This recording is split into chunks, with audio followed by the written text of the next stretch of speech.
Hi, I'm Dr. Tim McGrew. I'm a Christian philosopher, and I enjoy building connections with people at Atheist Edge.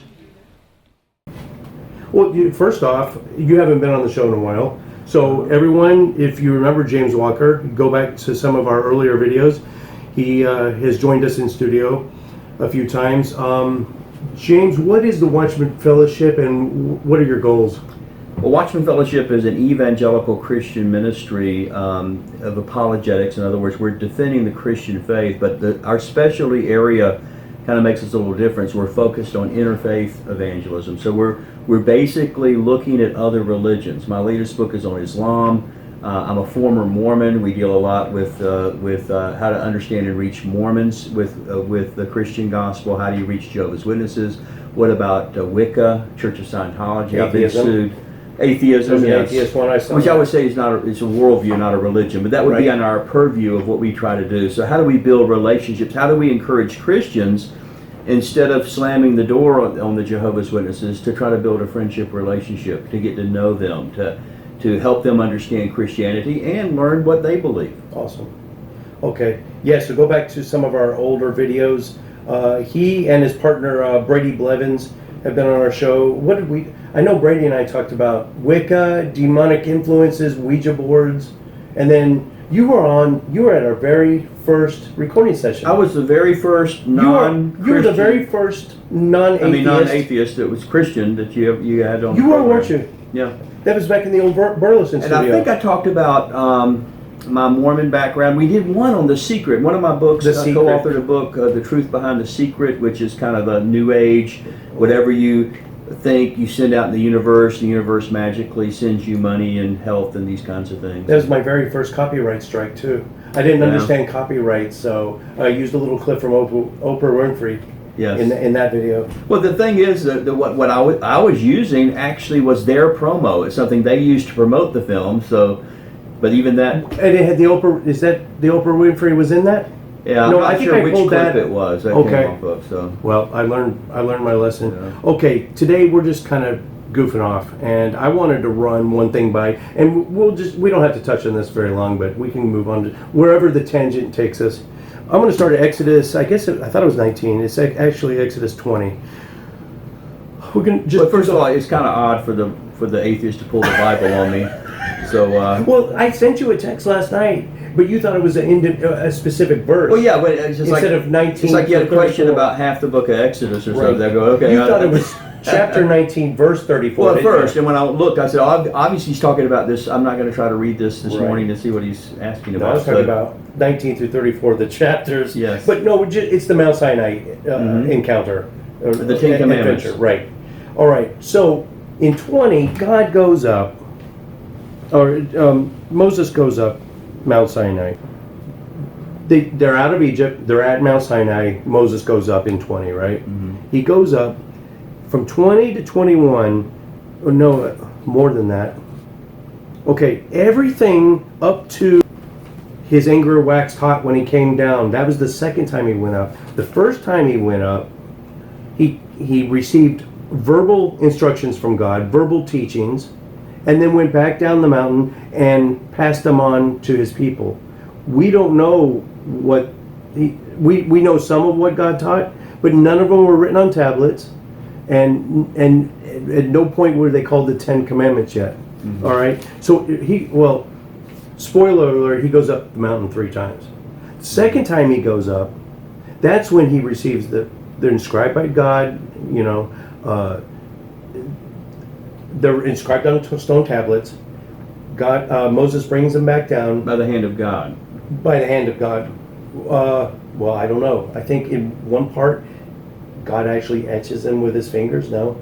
I don't know if I don't remember the terminology, but I think the idea is this is coming directly from God. It's not something Moses did at this point. Moses actually did the inscription, because have you ever heard the theory that Moses didn't go up alone? That the way you read the Old Testament, it looks like he brought a stone cutter with him.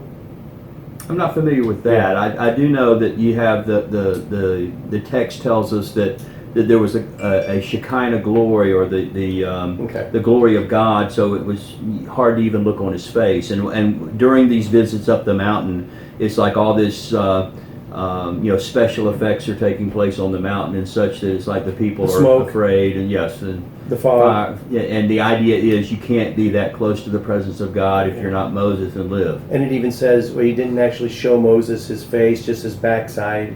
An atheist giggle, because, God mooned him, but wouldn't show his face, whatever. But, okay, so the second time he goes up, he gets these special instructions, and they're written on tablets, whether physically written by God or written through Moses. So they're put on the tablets. He goes down. What have they done down there? It's been 40 days.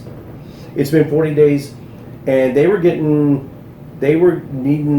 wondering where Moses was. They were getting a little impatient. Mm-hmm. They had already made a golden calf and started worshiping a new God in just 40 days.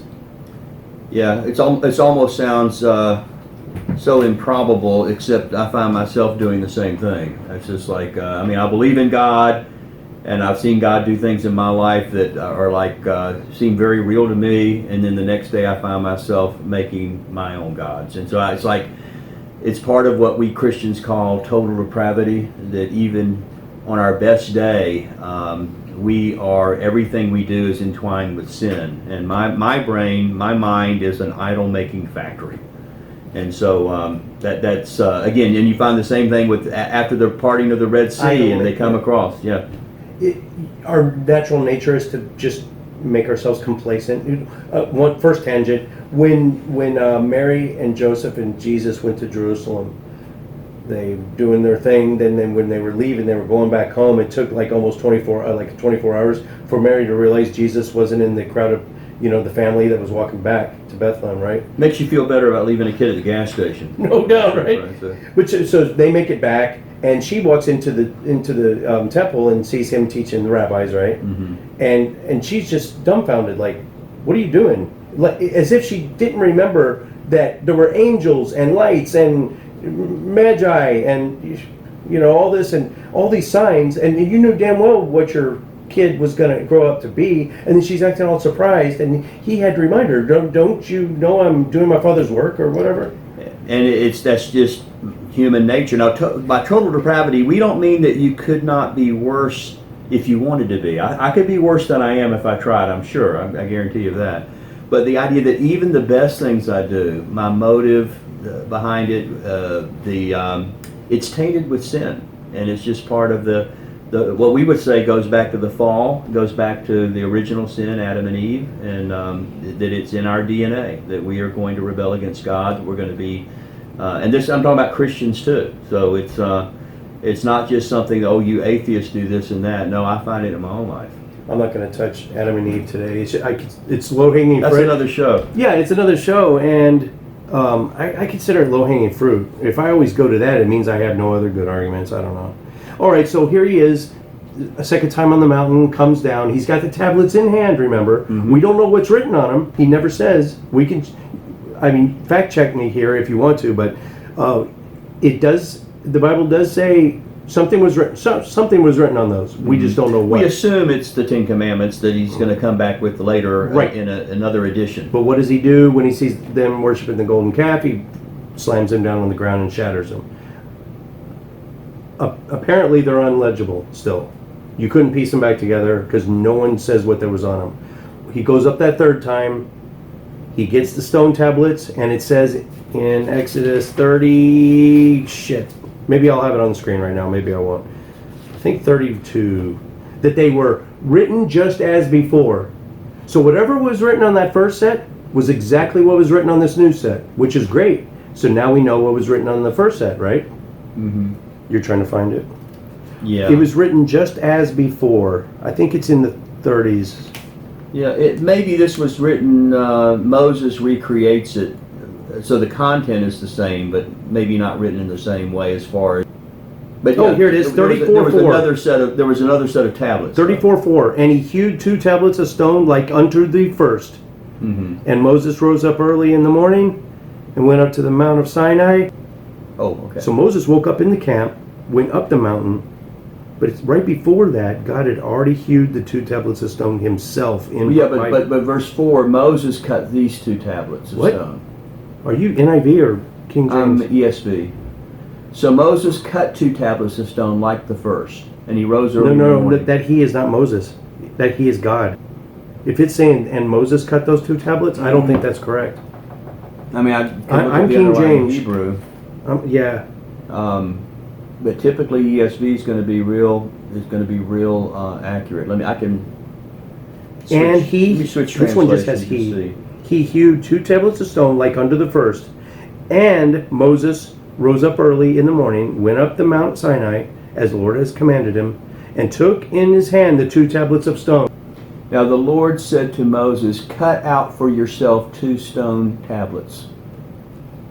So God is commanding here, and then was it verse 2? Where does it say, where it says he? 4. Verse 4. Let me go to verse 4 here, and I'll see the Hebrew word that's underlined that. He hewed. So he cut. Okay, so it doesn't say, it does use the pronoun in Hebrew. And it's got to be God because... And it's understood in the verb, it's not even a separate word. And is the he capitalized here?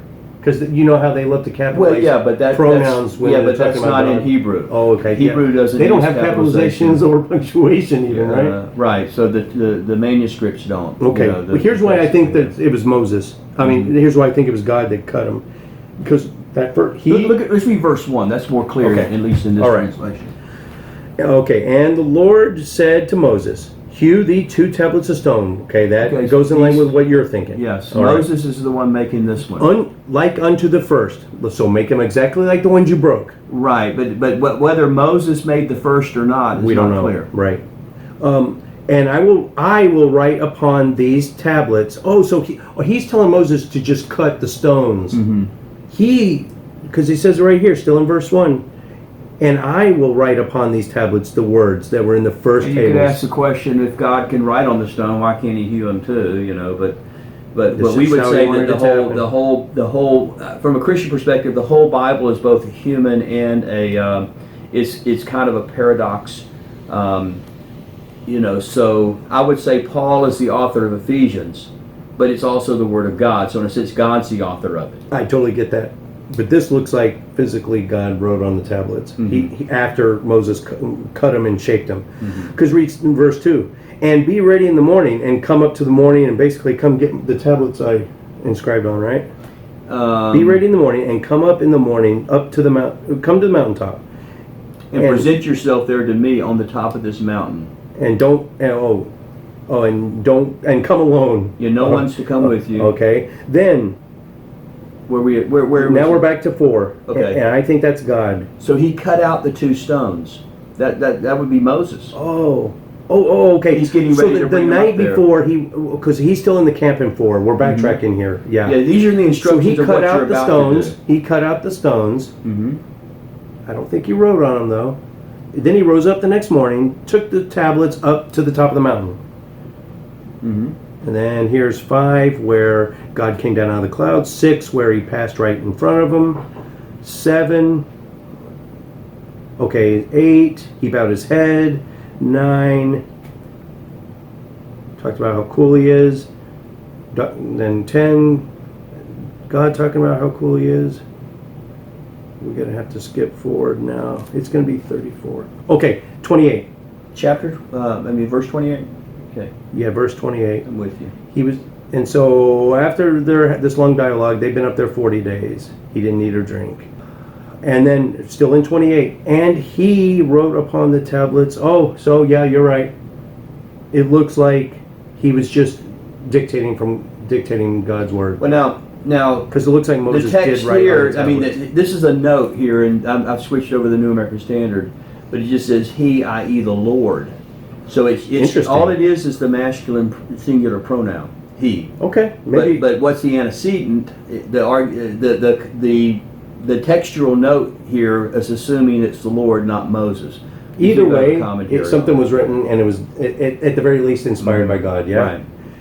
I might be right about, or you might be right about who actually wrote it, but anyway, that's aside. So he was up there 40 days, and somebody wrote on the tablets, whoever that he is. I'm thinking it's God, you're thinking it's Moses. No, the text, I mean, that's just what the translator note says. Oh. He is in the Lord. See, it's just a little asterisk there. What's the antecedent of the pronoun? His argument is it's the Lord. So But whoever, it's actually just a masculine singular pronoun is all it is. right, okay. The words were written on the tablets, either directly by the Lord or through the vessel of Moses. Okay. Then it came to pass, verse 29, when Moses came down out of the mountain. This is the third time he's been up there with the 2 tablets. And when he came down, and up until now, fact check me, up nowhere in Exodus so far has the phrase 10 Commandments been used, right? Because the first time he went up, it was verbal laws. Second one, we don't know what was put on there, and it wasn't called the 10 Commandments. So the 2 tablets came down from the mountain, and then, okay, Aaron saw the children, Moses, let's skip ahead. Unless you're going with the movie, was it Life of Brian, where he comes out. I have these 15. No, it wasn't Life of and he drops in these 10 Commandments. It was History of the World Part 1. History of the World Part 1. That's it. Mel Brooks. Yeah. Yep, I get those confused. No, it was who was in that? Was it? It was Mel Brooks. Oh, it was Mel Brooks. Okay. Was Moses, wasn't he? Yeah. Okay. 10, 34:10. Behold, back to verse 10. Hang on. Back down to 10. 34:10. Got you. Oh, so he hasn't come down out of the mountain yet. So he's past. Well, he's come down twice out of the mountain. Right. He's still up on the mountain that third time. Right. And he said, "I make a covenant with you." Oh, yeah, it is. So he tells them what's going on the stones up there this time. So he's actually coming out and saying what's going to go on these stones. Verse 11, observe that which I command thee this day. Behold, no, 12. Take heed to thyself, lest thou make a covenant with the inhabitants of the land. Basically, don't worship any other god. That's what I'm thinking. Here he's telling them, I am the Lord thy God, no other gods before me. Does sound familiar, right? 17, no molten gods, we got that. But then 18, what's this feast of unleavened bread? 7 days thou shalt eat unleavened bread, as I commanded thee. So is that one of the 10 Commandments? No, that's just another law. So there's 613 laws just in the Old Testament. Some of those 613 are getting mixed up with what you think are the 10 Commandments? Well, I think the first time Moses comes back, he has a lot of things that they're supposed to do. Never was said 10. Could have been more on there, right? I don't think they were. It had to be. I think it was 10. Just the 10. It has to be 10. But the 10, even of themselves, are kind of a summary. And so you can further summarize the 10 as Jesus did. You can just boil it down to 2. Love the Lord with all your heart and love others as yourself. Or boil that down to 1 and just don't be a. I'm not gonna say a bad word. Don't be a bad person. Okay, don't be a bad person. Okay. So, I was gonna say something bad. Okay.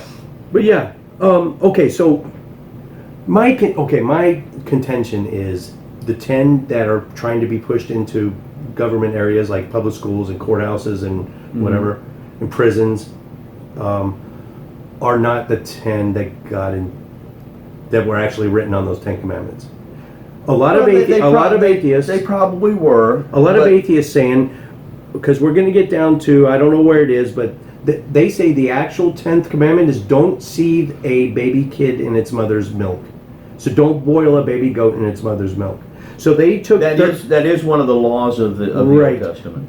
They're using Exodus 34 from the time Moses started to come down off the mountain, starting in verse 28. They're using anything that was said after that, anything that was said before that or after that, before he left the mountain, as what is actually written on those stone tablets. Because the only time you see the 10 Commandments as written in courthouses are way back here, when it was that first time he went out, when it was delivered verbally. That's the only time you see those 10. Then he gives a whole bunch of others. What a lot of atheists are trying to say is you don't know what's written on those 10.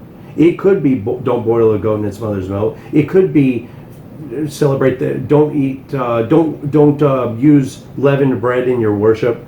Attend this Feast of Weeks once a year. All kinds of stuff. They're saying no one really knows what's written on which 10 we're talking about. Well, anyway, later from on, a Christian perspective, I think we would tend to believe that the summary that was given at the very beginning is the very thing that Moses recreates, and that those are the 10 Commandments. However, it kind of works both directions. If you just have one law, or love God and love each other, then everybody, what does that look like? Well, you just murdered a person. That's not, you shouldn't murder if you're going to love them. So you specify. Now there were a bunch of additional laws here in Exodus and Leviticus, etc., that really have nothing to do with morality. Some of the laws were simply given to help differentiate the Israelites from their Canaanite neighbors. Like the wool and the mixed fabrics. It's not that the polyesters are bad for you, or they're immoral or something like that. It's just you don't want to be like them. There were some things that typically only the prostitutes would do in the day, or only the people that were worshiping, Molech or Baal, the false gods, would do that. So don't dress up like that. Don't be like them. It was simply to differentiate. Even the dietary law could be largely looked at as trying to differentiate the Jews from their Canaanite maybe neighbors. Partially, but Yeah. God did say there were unclean animals. So it was definitely for their own safety, apparently. Well, and there could be some, medical or hygienic things that would apply to some of the laws, including some of the dietary laws. There perhaps. is trichinosis, but if you keep the meat, or if you eat it before it's any meat's going to spoil. Since we're on the topic, and I can show you what my perspective is on the whole law. I don't keep the I don't keep the Old Testament law. A lot of it, I believe, has been abrogated. For example, no Christian that I know of sacrifices lambs on Passover. Let me see, because abrogation, I only think of it in the context as the Quran. Abrogation in the Quran is if there's contradictory teachings, go with the newest. So that's the same thing for Well, you? if you say, which I've heard atheists ask me, why do you wear mixed fabrics? Because that's a violation of the Old Testament law. If you're going to obey this part of the law, why don't you obey that part of the law? Some of it has been set aside. We believe that Jesus is the Passover lamb, and that He made the final sacrifice. So we don't repeat that anymore in the temple by sacrificing a lamb. That it's already been fulfilled. The day's come. I don't know of any verse that specifically revised the mixed fabrics, for instance, or the shellfish. Well, Jesus didn't come and say, "Hey, you can eat shellfish now. You can wear wool with, actually, I have it linen." in the book of Acts. There's a section in the book of Acts where Peter, who was a very, very observant Jew, was given a vision in which he was seeing all these unclean animals coming down from heaven, basically, and he's told to eat them. And he says, "I can't. I'm Jewish." And basically, the big lesson from that was that you're doing that the gospel is going to go to the Gentiles who are considered unclean, like the unclean animals. No, this is part of God's creation too, and they can have the gospel as well. That was the important thing that was coming from the vision. But the secondary truth that you get from that is the dietary laws have been abrogated. You can go and eat this now. And so I eat pork, I eat ribs, I eat shrimp and lobster. So I don't consider myself in violation of the spirit of that because of this idea that's been set aside. And I'm not Jewish, and so I'm not trying to differentiate myself from Canaanites. That was the purpose of that law. But the real purpose of the law, that's what I want to get to from a Christian perspective, or my perspective at least. The purpose of the law is not so much to make you right with God. Like if I learn all 613 laws and successfully keep each one of the laws, now I'm pleasing to God. That's works. It's works, and first of all, I don't even know all the laws. The ones I know I have trouble with. The purpose of the law is not to make us right with God as much as it is to show us how lost we are. I give the example of an X-ray. Have you ever broken a bone? Oh yeah. Okay. When you go and they put the X-ray up there and you show that little tiny line, and it's going, how could that little line be hurting so bad? It's a fracture. Now what if you tell the doctor, Jim, "Thanks, doctor, oh, now I know it's broken. How many more X-rays till I'm healed?" So God really isn't. The purpose of that law is not so much is to show you you're broken. It's diagnostic. Why is It's it not written like, therapeutic. "Don't do this, don't eat that"? Because when you try It's to a do command. it is. And when you try to do it, because that's the way God is, holy, holy, holy, and I has don't no know, sin James. in Him. I don't know. Let me finish it. When I try to match myself and make myself like God and keep all the commands, I realize I'm in trouble. Even on my best day, I can't do this. And so, in fact, I only know one person who has kept the whole law, and that's Jesus. I need the righteousness of Jesus somehow to be given me as a gift, because I can't do this myself. So I need the righteousness of Christ. The Bible makes the example, it's like to be clothed in His righteousness. Take that robe of righteousness of Jesus and wrap it around me. So God doesn't see the dirty sinner that I am. When I stand before God, He only sees that my sins have been forgiven and all of Christ's righteousness is counted toward my account. So the law serves an important purpose. I get where you're going. Yeah, okay. I mean, I don't know. I'm not sure, but I see the line of logic you're following. Do you drink alcohol? I don't. Would you other if you Christians chose do. to? I mean, I could. I know myself. I'd have a hard time to do it in moderation. okay, Just because I know me. right. But you're not doing it out of because it. Well, the It's Bible some sort doesn't of ever command. actually say. Now, the Bible does have prohibitions against drunkenness, but there's no prohibitions against. Jesus drank wine. Yeah, There's no okay. prohibitions against. I believe that the wine He made at the wedding at Cana was alcoholic, real wine. Yeah. Probably was real good wine. Yeah, anointed. Yes. Okay, so back to, of those 613 laws, the ones that appear right around the time the final tablets were inscribed are not necessarily the ones that you see in the courthouses today. What an atheist... Let me say this. I will go this far with you. There's different ways to number the 10.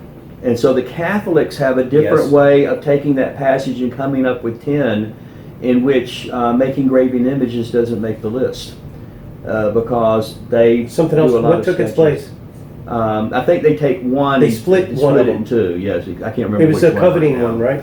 Yeah. They so, take coveting women and coveting chattel and asses, they make that separate, right? Yeah, I can't remember which one they do, but they take one command, what we would call one, and turn it into two, so they still come up with the 10. So I will give you that, and I will say that even on the 10 Commandments, I think some of those are not applicable today. It says that you keep the Sabbath holy. Who does that? Well, I think that even the Jews can't do it, but the Sabbath is not Sunday. Sabbath is Saturday, Right. Shabbat. It's Right. from sundown Friday night to sundown Why Saturday did Christians night. move it to a Sunday? Well, we didn't. Now, some Christians are Sabbatarian in the sense that they do believe that the Saturday Sabbath has been moved to Sunday. But I'm one of many Christians who believe that we're not keeping the Sabbath. From sundown Sunday night, Saturday night to sundown Sunday night. I'm not counting how many steps I walk to make sure I don't go a Sabbath day's journey. I'm not keeping the Sabbath in the sense that the Jews did that. So it's again, I believe that every day is the Sabbath for me. The Sabbath means to enter into a rest. And when I receive Christ as my Savior, it's a figurative way of looking at it, but I have entered into that rest. And so every day is the Sabbath to me. So the 10 that we know to be the 10 Commandments, they're no more unique than any of the rest of the 613. Well, I would say that they seem to have more importance than some of the the laws about this making you different than the Canaanites and stuff like that. That it's so they're would have a higher, I would say a higher standing than that. But no, there's the New Testament says it this way about the law: if you offend the law at one point, you're guilty of all. And I used to look at the law in the past of, like, if there's 613 laws, I would think of it as a plate glass window. So there's 613 panes. And I knew I'd broken some. Okay, I broke that one repeatedly. This plane over here. But most of the window was still pretty intact, but it's not that way. The law is a plate glass window. To offend it at once, the whole thing is shattered. So as far as making myself right with God, all it takes is one sin, and I fail. And Adam and Eve, the story of Adam and Eve, all they did was eat some fruit they weren't supposed to. You're tempting me to go and talk about Adam and Eve. I don't want to talk about Adam and Eve. But okay, let's just take the story at face value. Mm-hmm. Eating some fruit I'm not supposed to, that would be a good day for me. That's all they did. But that one law was enough. Yeah, they didn't know the difference between right and wrong until they had already eaten the fruit. Not experientially, they didn't. They knew that this was right and this was wrong, but they hadn't experienced it yet. The Yeah, tree Eve was called said- the tree of what? The knowledge. The knowledge of good and evil, but it means knowing experientially. So God doesn't know good and evil in the sense that he knows it experientially. But he does know good from evil in that he knows how bad evil is and how destructive it is. So he doesn't know by participation. Oh, okay. You know, it's a difference between know can mean several things in the Bible. These churches, like we were just I just was talking to James about the NIFB churches, which I think that was the first heard for you. You had never heard of them before? I may have known them under a different name, but I've not heard. Right. It stands for New Independent Baptist. Fundamentalist Baptist. Fundamentalist Baptist. NIFB. But it's So- not like the Westboro Baptist or something like that, It's is it? maybe it's not as bad, but with regard to homosexuality, there are a couple. It's a growing movement. There's a couple actually. The church that a few of my atheist friends protested at. It's right here in town. So they're growing up all over the place. They're very anti-gay. They take it to extreme limits about death penalty or just openly just killing homosexuals. What's the word? Vigilante style. Mm-hmm. Now, what they're doing is you they're have that in Islam already. Right. With, these folks are Sharia. taking a particular one of the 613 and making it blowing its importance way higher than everything else. Mhm. You don't see a church that takes eating of shellfish to that kind of extreme, where they kill people for even thinking about having a crab cake. Well, this sounds like a deficient form of Christianity, cultic type form of Christianity, and one of the specialties we deal with is what we would call counterfeit Christianity. And there are heretical forms of Christianity and some false doctrine that gets into churches, and one of those is a form of what's called dominionism. Dominionism is the idea that we need to set up a theocracy on the earth. So we need to dominate, and as Christians we need to come in and possess the land, i.e. the Canaanites, and we need to get in the area of government, we need to control in the area of entertainment. There's Every facet of life. Every facet of life, and if we're able to come in and Christianize these and then revert back to the 613 Old Testament laws and put them in place, we create the theocracy, and when we have total dominion over every aspect of every country, then the kingdoms of this world have become the kingdoms of our Lord and God, and then Christ returns, and so we usher in the millennial reign of Christ by dominating these different aspects of culture. That's not a traditional Christian perspective. There's various variations of that. One's called the latter rain movement. There's some aspects of it that we even see with some modern movements, like some of the aspects of what we would call New Apostolic Reformation. But the idea is that these mountains that they identify, and that we come in and the Christians are going to own these things, and we're going to, especially when you couple the idea that we're going to come back under the Old Testament law, including a lot of the ceremonial laws and laws that I would argue have been totally abrogated, and that that's going to please God and make this a Christian nation, basically by politics and by taking over different aspects of culture and society. That is not the traditional Christian perspective. It's certainly not my perspective of what Christians. I want a level playing field.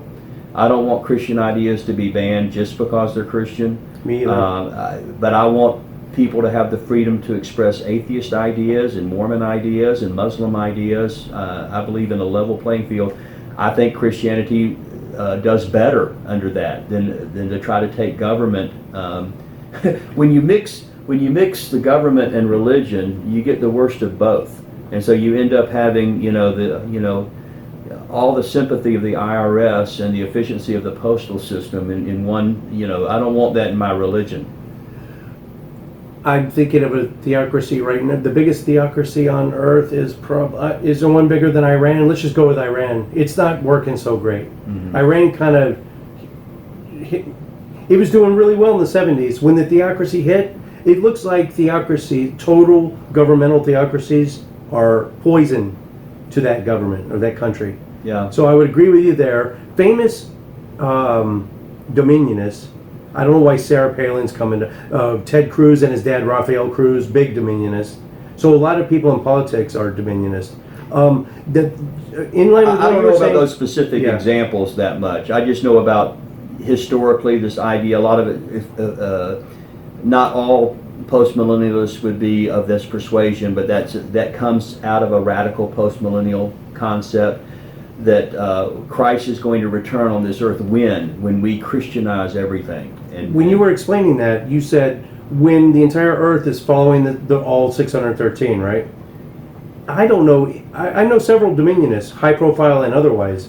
None of them are doing it themselves. They're not setting any type of example. Do you think if, in order to usher in that, or to maybe lead by experience, lead through experience, is there a person that could well, again, follow I all don't know. 613? Yeah, his name is Jesus You're right. Christ, but from my perspective, there's been no Jew. Moses couldn't do it. You know, Moses got in trouble with God. Moses struck the rock when he was supposed to speak to the rock. Moses was not allowed to enter into the promised land. Why? Because he was disobedient to God. Every one of us are sinners. That's the purpose of the law, is to show you how far away you are from God. Oh, tangent time. Why wasn't he allowed into the promised land? He hit it with a staff instead of doing what to it? He was supposed to speak to the rock, and it would. And he hit it with a staff instead. He was mad. So the entire Hebrew nation went through all this bondage in Babylonia and Egypt, walked 40 years worth of wandering, could see the land of milk and honey, and the only reason they couldn't get into it is because one guy hit it with a rock instead of talking to it. No. What happened was there were other disobedience. Probably there was other disobedience that they had that led up to that. Moses was exempted from most of that. So he was the one when the people, he would intercede for the people and say, God, give them one more chance, and then sometimes he would be God, destroy them all, and God says, no, I'm going to give them another chance. So you have this all going back and forth. Then you have the issue when they get to to the promised land across the river Jordan. They were in what's now the country of Jordan. They look over into the promised land. They send 10 spies, or 12 spies rather. 10 come back with a bad report, and that was kind of the final. You don't trust me. You don't believe in me. You're not ready to go in there. Okay. But Moses got to see into the promised land, but that goes back to when the people in the wilderness were thirsty. They wanted water, and Moses was angry with the people. God said, "Speak to the rock, and water will issue out from the rock." And he was so angry at the people, he picked up his staff and he struck the rock instead. Have you ever read any of the Apocrypha or any of the extra biblical? Some of the New Testament stuff. Haven't read much of the Old Testament. He hits it with the staff, and 12, representing the 12 nations of Israel, 12 streams come out of water. So yeah, a little bit different. Yeah. You got any saved drowns or? Yeah. We talked about the book club. Yes, let's talk about. By the time this comes out, we will have already had Travis Dickinson and John Loftus in the studio. So I hope that went well. I'm pretty sure it did. Well, the book club is we've been going almost 3 years now, right? Almost 3 years. Yeah. It'll be at the end of the year or next January, crazy. February, 3 years. So what we do is the Atheist and Christian Book Club is a monthly gathering of both believers and skeptics who respectfully discuss important books from both perspectives. We alternate. We do a Christian book one month. Next book we do an atheist book. We do try to keep it respectful. We're fairly successful at that. There's some. It can get tense at times, but when it gets the most tense is someone if it's their first time. Yeah. If they don't know what to expect, I can see it in their eyes. Christians and atheists. They want to raise their hand. They feel like that this is going to be more confrontational. Mm-hmm. And so after that first time, maybe two, they realize, hey, this isn't.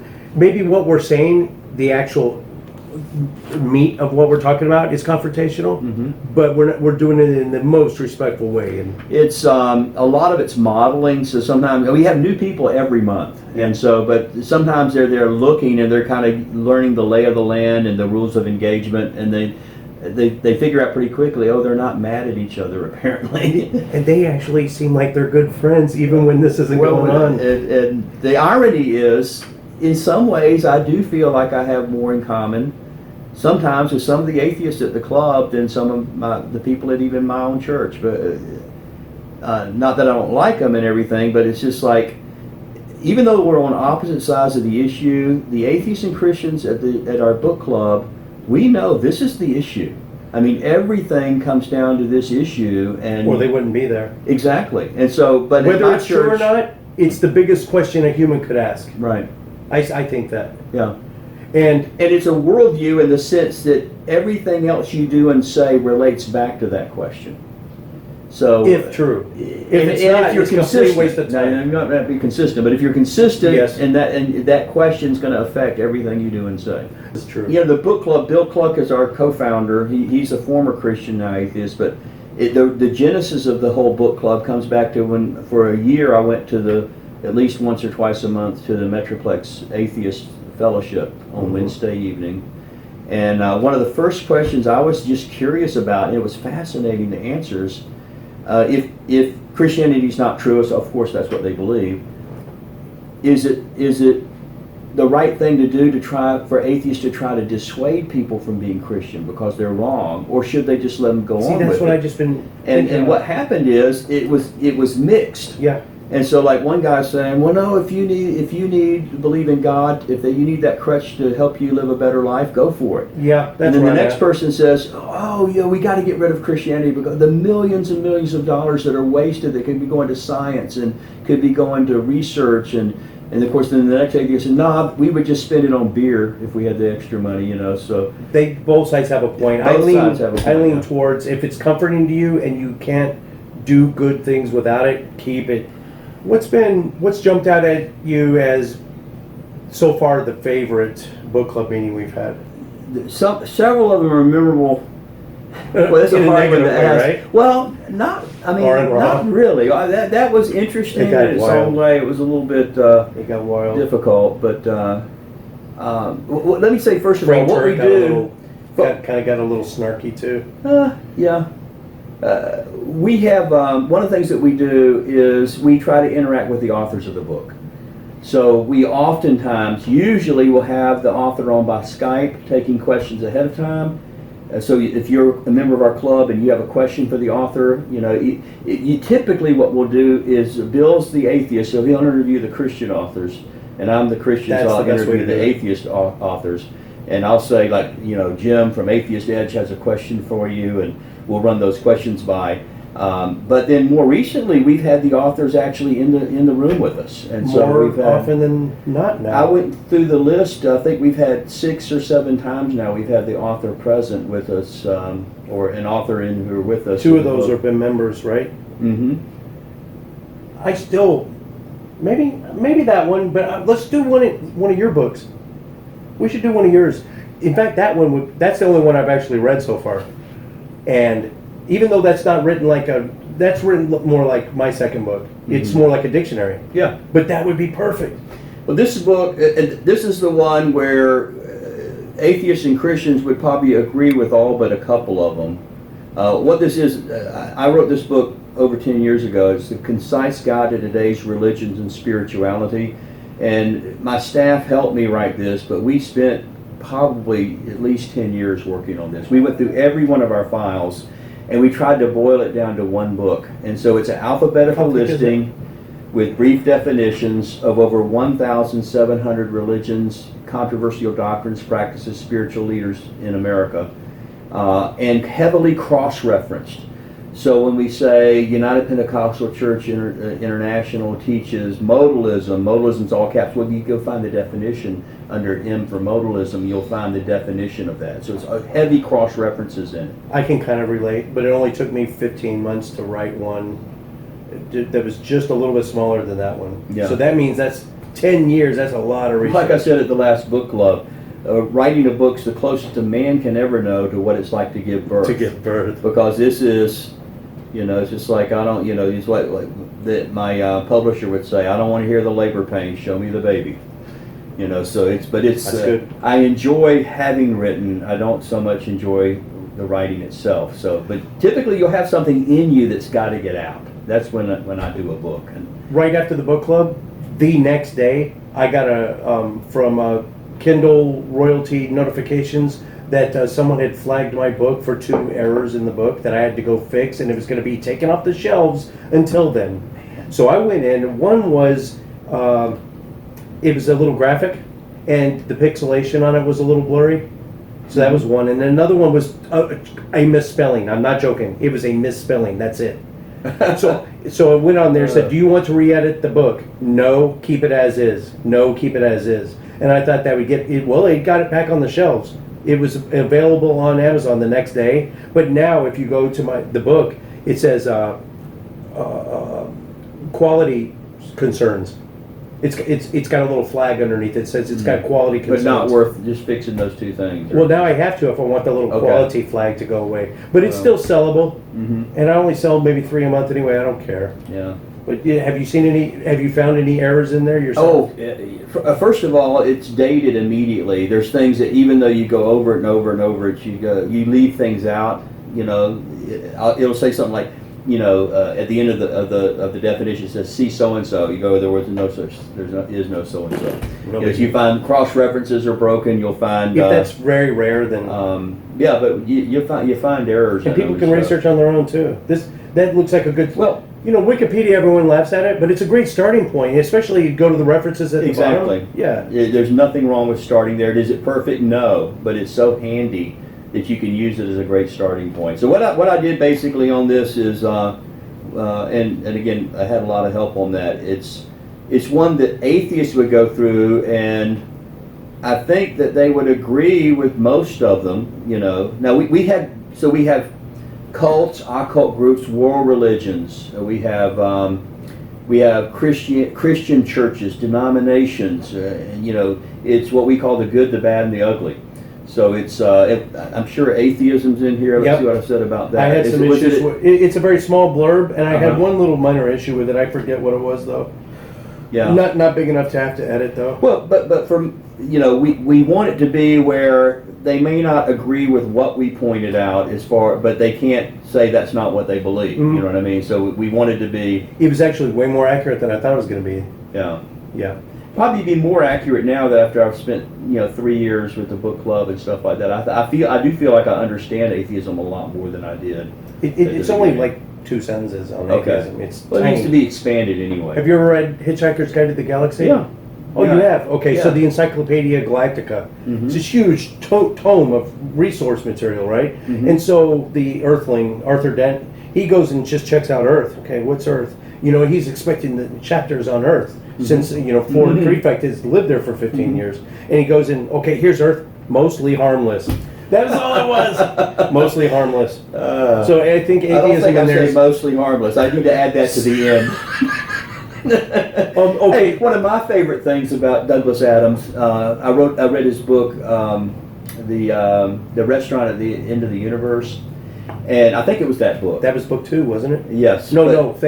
So long. Thanks for all the fish. I don't know. It's like book 2 or 3. But there was something called. You remember the electric monk? Electric monk was a device apparently of the future. It's an electronic device. I'm assuming bigger than a cell phone, but anyways, it's an electronic device whose purpose is to store things that you want to believe but you find too difficult to believe.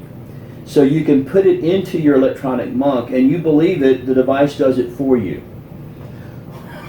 You like that? That opens up so many. He was always forcing you to think. Do you believe that? Of course it's on my monk somewhere. Awesome. What was your favorite book club meeting? I like the Frank Turek. I like that. I can't believe he showed up. I mean, that's our biggest name by far. Well, and that part of it's because he's here. I tell you when the one that we did that was kind of broke the pattern of what we usually do. We had done a book. We had done the book by the former atheist who turned deist, Anthony Flew. And we didn't have him here though, did we? No, he's passed away now. He's passed away. Oh, right. But we interviewed Gary Habermas, who was the one who debated him and had the long conversations with him. We had him in via Skype to answer some background information. I like that one a lot. I was thinking Tim McGrew. Well, that's the one I was getting to. But one of my favorite was Tim McGrew, just because he's a Christian apologist. He's brilliant and he's funny. What did you think of that? That was my favorite. That's Really? the one I was going to go with. Yeah. Before I even started asking you. It was a great time. Everyone was laughing. Mm-hmm. People were getting along. It was a kumbaya in here. And he's like you. He's just the most gracious type of human being, you know. Mm-hmm. And Bill was trying to give him grief, and he had some one-liners for him that was like Bill does that to everyone. Yeah, but it's just like one of the things that happens in the book club. Sometimes people are afraid of offending me or something like that by saying that. Few things offend me at this point after 3 or 4 years of doing this kind of thing. But if it's funny, it's like you get a pass on it. You know what I mean? It's just like, okay, yeah, that was kind of disrespectful, but it was so funny that I'll let you, give me another one. I don't know. I can smell intent like a fart in a car sometimes, though. You can flower it up with all kinds of humor around it. I can still smell it. I don't know. Maybe some people, but yeah, it's all the intent there. If you're being rude, there's no way to dress it up. You can communicate in nonverbal ways as well, and I know exactly what you're talking about on that. Some people are here to win a fight, atheists and Christians. They're only here to win a debate. Now there are the minority. There are things that come up all the time. I've heard you say, we've done that to death, and we have. But not because evolution, natural selection is the only time I will say we've done it to death, and we are so right and you are so wrong. Let's not talk about it. Everything else is still debatable in my. Well, but one of the things I always try to keep in mind is, okay, there's 7 new people here, so this is all new to them. Good point. We have people. We run it on Facebook Live, so there may be Facebook Live people. They weren't here 3 months ago when we had that 30-minute discussion. You're about absolutely that. right. So I would like to maybe address it in a fresh way, or not use the exact same illustration. Bill got real frustrated because one of the guests that we had by Skype was the guy who wrote The God's Crime Scene, and J. Warner Wallace. And Wallace gives early dates for the Gospels, real early dates for the Gospels, more so than most conservative evangelicals would date the Gospels. So he thinks that all of the Gospels, if not the whole New Testament, Contemporary of Jesus' life? Written before 70 A.D., destruction of Jerusalem. But written what happens is... Within how many years of 33, though? Well, within 4 decades, within a generation. So if it's before 70 A.D., right. There you go. So, where most evangelical scholars would date some of those books later than that. So there are New Testament scholars that have earlier dates. The consensus puts it where? The consensus does put it later. Okay, I'll agree with that. Post 70 CE. But rather than saying it's ridiculous for him to say it, let's deal with his arguments of how he got there. Mm-hmm. He makes a case that the destruction of Jerusalem is not mentioned in the book of Acts. That this would be tantamount to writing a book about terrorism in the United States, but not mentioning 9/11. However, you have 3 chapters on the first Trade Center attack. I mean, it's just like, by omission, it's the elephant in the room. This isn't mentioned because it didn't happen. Hadn't happened yet. Well, if Acts is written, then Matthew and Mark are even before that. Exactly, because we know Luke is the author. Unless you debate that, I think most liberal scholars would say that whoever wrote Acts also wrote Luke. And so Luke is dependent on Mark, so that you have to push Mark back even earlier than that.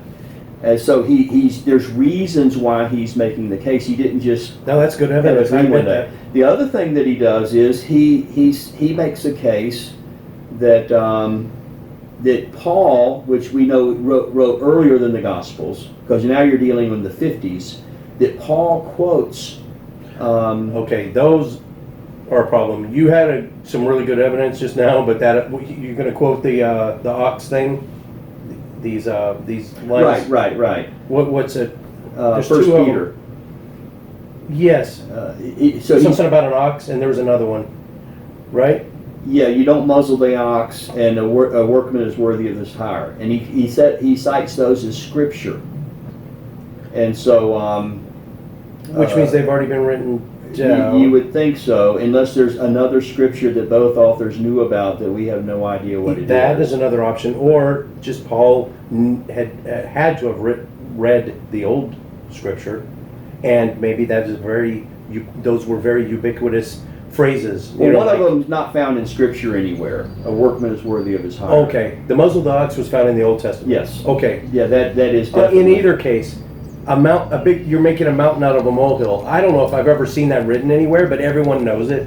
It might just be on the tongues of all the people, you know. But he says, as the scriptures say, and then he quotes those two things. So it looks like he's quoting the Gospels. Now another possibility, though, is you could reverse engineer that. So maybe Peter is not written by Peter, and somebody else is coming back after the Gospels, Maybe. way late, and writing it back in, or something. I don't know. Like Eusebius liked to do with, in that Eusebius that wrote in the into the Antiquities of the Jews, the parts about Jesus. I don't know if it was him, but there's definitely been some edits. What do you call the big paragraph about Jesus in there? That if he did this many and 10,000 other great things, and he was surely the Christ. That's one of two references to Jesus Yeah. in Josephus, and that was it. They think we're pseudepigrapha. Yeah, it was redacted. It was Interpolated. It was late. It was a later edition by some obvious Christian writer. Now, most scholars of Josephus, non-Christian scholars, Jewish scholars of Josephus, would say that Jesus was mentioned there, but all this information around them, and the other reference It's just a lineage, and he lists him in a list of people that really did exist and really were around at the time, right? Right. But the other thing about it is he talks about the brother of Jesus, James. And I think it talks about his death. And Herod. And there's no question about the authenticity of that portion of Josephus. So that reference to Jesus is the consensus is exactly genuine? the way it was. Yes, It's completely it's genuine. All right, that's the. But there's no flowery, and he was a miracle worker. And just did that this, he was that, a man. Yeah, it just assumes he was. Well, that's a step, and that's contemporary literature, right? Antiquities of the Jews. It's a couple of decades. Josephus after the lived the Gospels. same time frame as Jesus. But when that was written was going to be later. After Jesus. Yeah, but there's an overlap. Yeah, I can't remember exactly when Josephus was older. lived. All right, James. Well, we got to have you back on more often. Thanks for coming back on. Hey, I appreciate it. And by the time you see this, the Travis Dickinson and John Loftus talk will have already happened. For And any atheists who are interested in switching sides, you can come visit me at Watchman Fellowship. I'd be happy to talk to you. and you have to decide which book of yours we're going to do in October. And See, you're too humble. know It'll about never that. get done.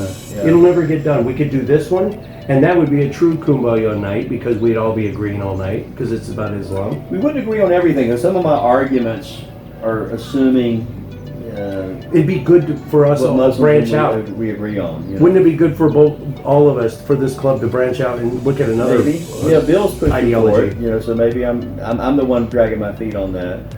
I would rather do the one on the secret, to be honest with you. That'd be fun too. And I've got free copies for everybody. Ooh, okay. There we go. I know you're too humble to want to pull the trigger on that because I'm not in a leadership position to say, because it's you and Bill that ultimately decide. Yeah, but we do try to have ownership. That's one thing about the club. I don't want this to be my club. It's our club, and so I don't go to a book without Bill and I talk about it. Let's get input. Let's agree on this, and so I don't just dictate it. It's my office. It's my club. No. I'm not a founder, but I am a charter member. Charter member. And I built up enough clout, I believe, to play a joker card right now, and that is I want to do one of your books in October. If you want it, we'll do it. Okay. Okay. Take care. All right.